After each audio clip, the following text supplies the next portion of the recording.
célébrer de manière très inhabituelle, comme on le fait aujourd'hui, la cathédrale de Léon, le pape à Rome, c'est en fait une manière de nous inviter à regarder notre Église et à réfléchir sur ce qu'elle est. Les trois lectures qu'on vient d'entendre ont un point commun. Toutes les trois comparent l'Église à une construction.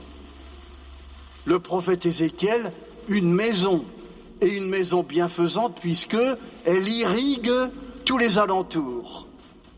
Paul, une maison aussi, mieux, un sanctuaire. Et l'Évangile, un temple qui ressemble à celui de Jérusalem. Bref, notre Église est comparée à un édifice magnifique. C'est très beau.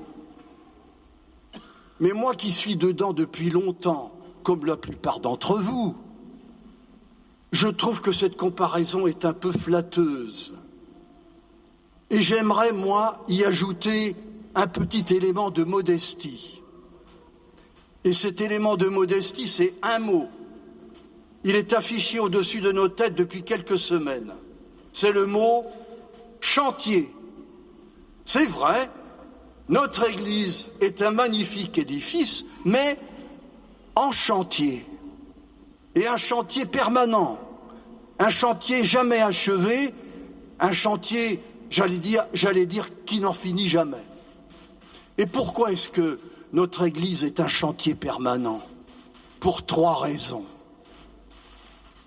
En raison des matériaux qui la composent, en raison des ouvriers qui la bâtissent et en raison du plan qui la définit. C'est vrai, notre Église est un chantier, et un chantier permanent, à cause des matériaux qui la composent. Et je ne vous apprends rien. Ces matériaux sont très particuliers, puisque ce sont des êtres vivants, des êtres de chair et d'os. C'est nous. Vous êtes la maison que Dieu construit, vous êtes ce sanctuaire. C'est Paul qui nous dit ça. Et tout le monde sait que on ne manipule pas des personnes comme on manipule des pierres inertes qu'il suffirait d'empiler les unes sur les autres pour que ça tienne. Nous sommes des êtres vivants, et nous savons par expérience que c'est un travail de longue haleine de s'ajuster les uns aux autres.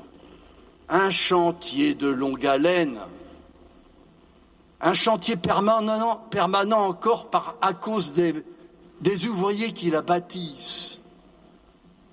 Je vois ce matin des enfants, des jeunes.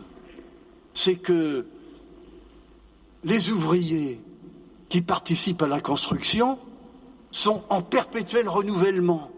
Et ce matin, je constate qu'il y a des nouvelles générations qu'il faut accueillir. Et il ne suffit pas de leur intimer d'autorité, tu vas prendre telle place.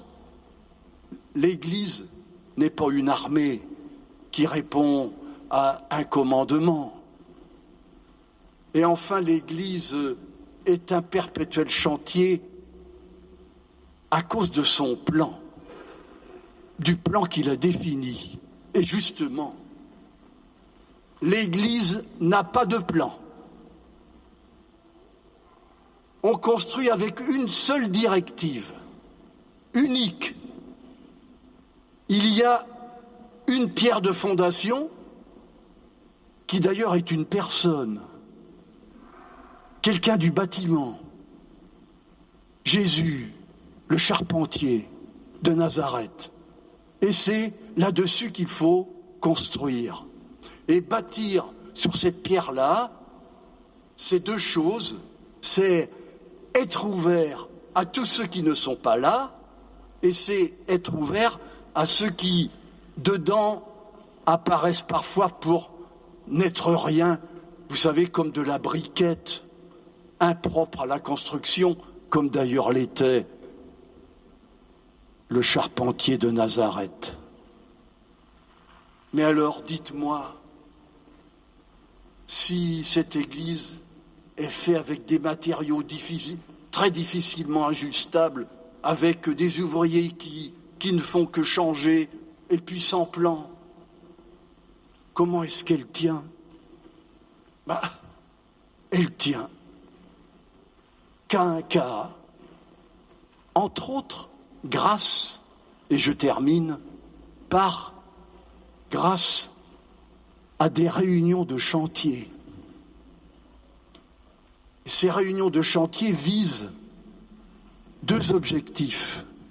Vérifier que c'est bien sûr la pierre, Jésus, qu'on bâtit, et puis ensuite se mettre autour d'une table pour reprendre des forces ensemble et s'encourager.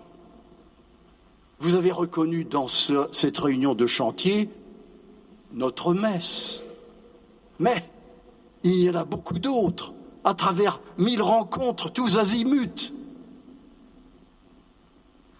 Je ne sais pas si je vous donne envie de participer à construire cette église sans plan, mais je termine en vous signalant 2 réunions de chantier,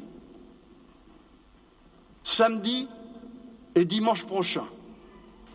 Samedi, réunion de chantier à Pontchâteau pour tout le diocèse, l'après-midi, en écho à la COP 30 qui s'ouvre demain au Brésil. Et le thème de cette réunion de chantier, c'est le jubilé des clameurs. Écoutez le cri des pauvres et écoutez le cri de la terre. Et puis cette rencontre commencera à Saint-Matthieu le matin pour partir ensuite ensemble. Et puis la deuxième réunion de chantier, c'est le lendemain, dans les salles paroissiales, où nous faisons comme de temps en temps une table ouverte aux saveurs du monde, où des gens de notre paroisse qui viennent de tous les horizons viennent à la même table.